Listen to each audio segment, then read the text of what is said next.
Broken? Unfair? OP? Bannable even? How does Briar stand up against Flesh and Blood's previous Rune Blades? We're talking Briar, and we're coming at you right now.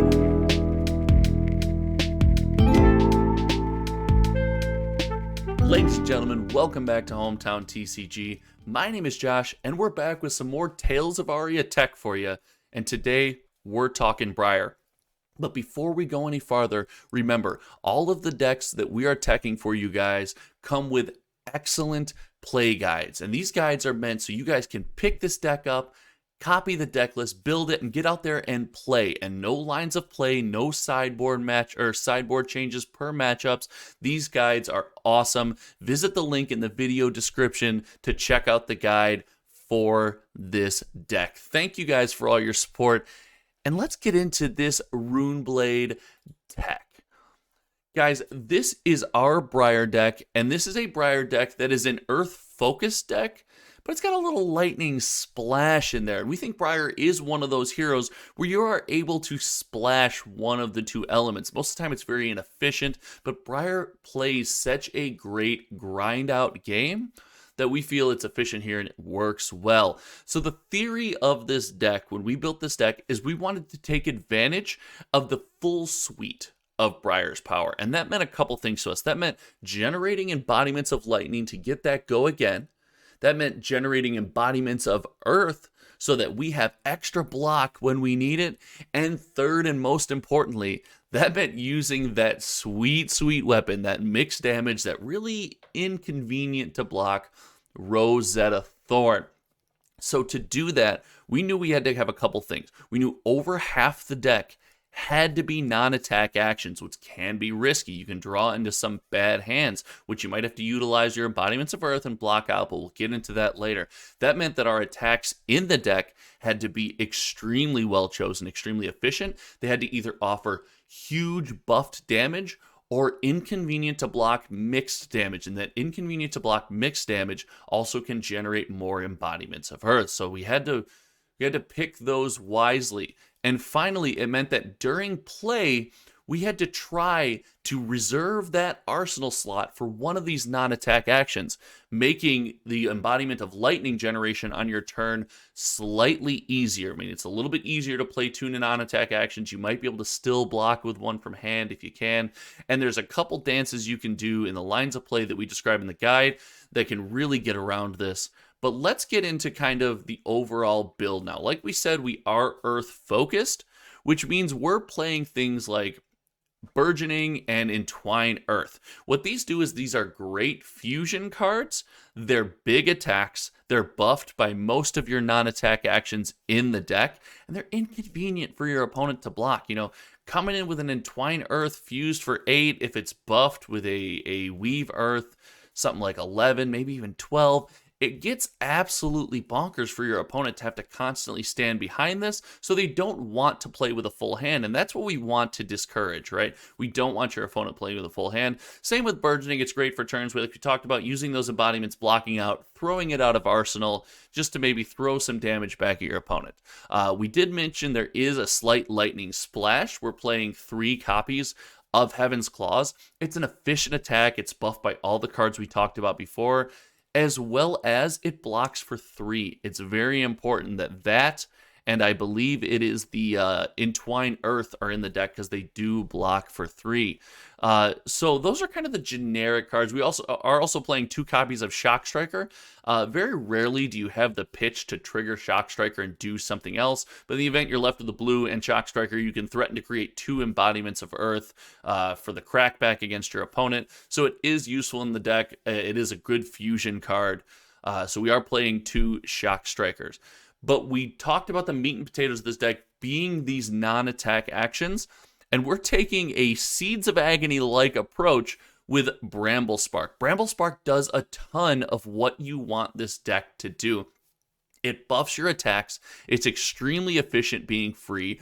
It offers a source of mixed damage. So if used, it gives a physical buff. And then if it's played, you get the 1 arcane for your next attack. So it offers up that mixed damage that generates those multiple embodiments. And like we said before, it's free. It's a great arsenal target. We love Bramble Spark in this deck.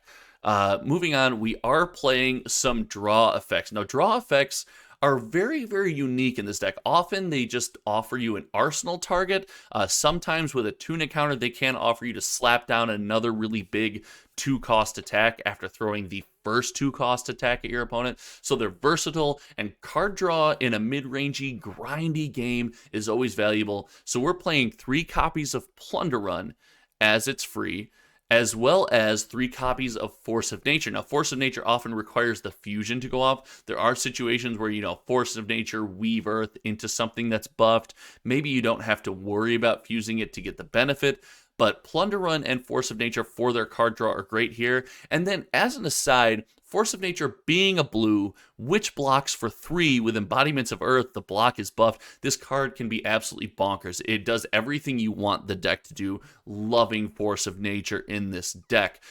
We've mentioned the weaves a couple times, Weave Earth and Weave Lightning. You see we're leaning heavier into Earth, so we're more fond of the Weave Earth than Weave Lightning. Weave Lightning can be used to get some nice go again, in the sense where in a chain where you only have 1 non-attack action, so it does have its uses. Much like Weaverse, it's a non-attack action, it's free, it can be played from Arsenal, it triggers the first half of generating an embodiment of lightning. Loving Weave Earth and Weave Lightning in here. Pulse of Candlehold, gotta be in this deck. It's a grindy deck. You can set up a next turn if you have a front foot. You can use it to fuse a Blossoming Spellblade. It can cycle cards back in your deck. It blocks for 3, just like Force of Nature. In a pinch, it's a yellow pitch, so you can go 1 attack into your into your Rosetta Thorn. Pulse of Candlehold's decent in this deck. It's not as good as Pulse of Volthaven or even Pulse of Eisenloft, because Pulse of Eisenloft does do a lot of work in fusing Oaken Old and stuff like that, and being a blue. So, but it's got to be in this deck, and if you can get a Blossoming Spellblade off fused with a Pulse of Candlehold, you're going to feel like you're in a great spot. Finally, I do want to touch on some of the 1-cost non-attack actions. We wanted free non-attack actions, right? But we talked about how important it is to arsenal a non-attack action, so we did feel like it was okay to lean into these non-attack actions, which draw a card when played out of your arsenal, because we're trying to focus so much on targeting that, and we're playing Tunic, playing an Electrify. So we're running, the 5 Electrify package, or the So Tomorrow that we're running 6 of. It feels good to play that off of a Tunic counter, net yourself an additional card, and go off from there. You trigger the first half of an Embodiment of Lightning, and you're able to kind of have a bigger turn. So as far as 1-cost non-attack actions go, we felt So Tomorrow and Electrify were great candidates here.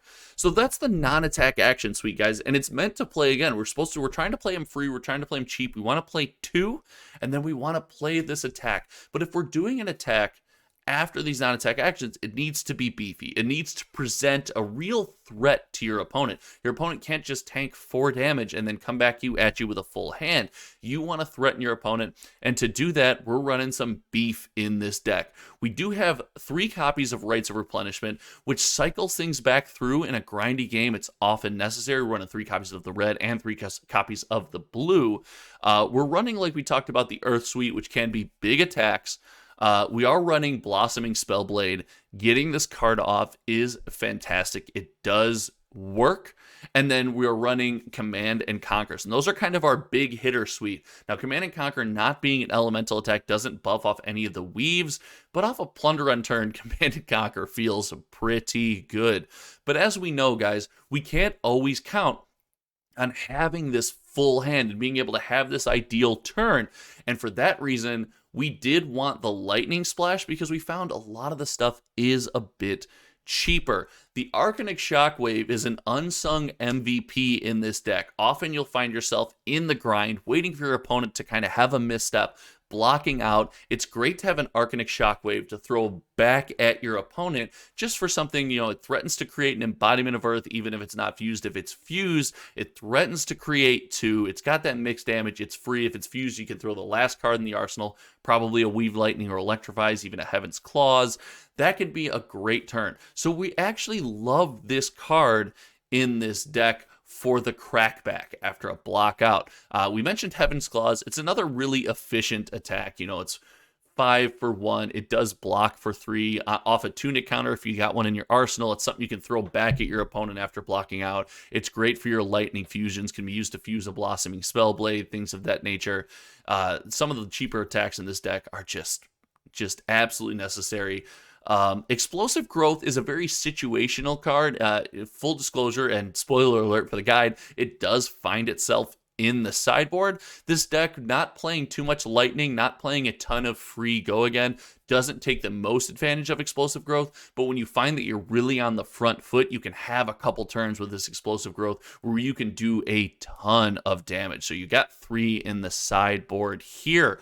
So guys, that's the general strategy of this deck, and I wanted to take a second and talk about one last MVP of this deck that we were up in the air about throwing in, and that is Tome of Harvest. Now, Tome of Harvest does a ton of what you want to do in this deck. It does replace itself and the pitch and the card from Arsenal that you have to throw away to get the card, but it turns on non-attack action. It allows you to cycle through and dig, often in a deck where you don't have a ton of attacks. You need to be pitching stuff and digging for something big to throw at your opponent. Sometimes you got to dig for that second non-attack action. This card lets you do it all. Huge fan of this card, and we're normally worried about getting something like this stuck in Arsenal. Last card in our hand, we don't want to Arsenal it because in the Arsenal, this card is an absolutely dead card. However, the equipment Crown of Seeds does let you, in a pinch, throw this card in the Arsenal and then throw it away. So for our equipment set, we're running Rosetta Thorn, we got Crown of Seeds, we got Fyendal Spring Tunic, Grasp of the Arknight, and Spellbound Creepers. And then for the side, we do have Null Rune Boots. I'll real quick for you guys throw that in the sideboard. For the mirror matchup, we do want a little bit extra Null Rune in this deck.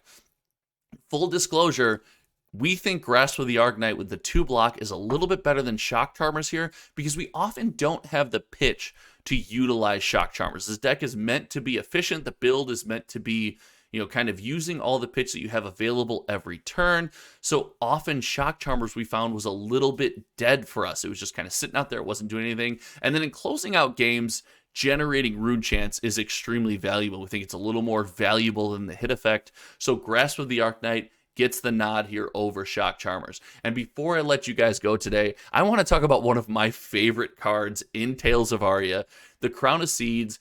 In my mind, there are so many effects that say, hey, discard a card unless you pay 1, something gets dominate unless you pay 1.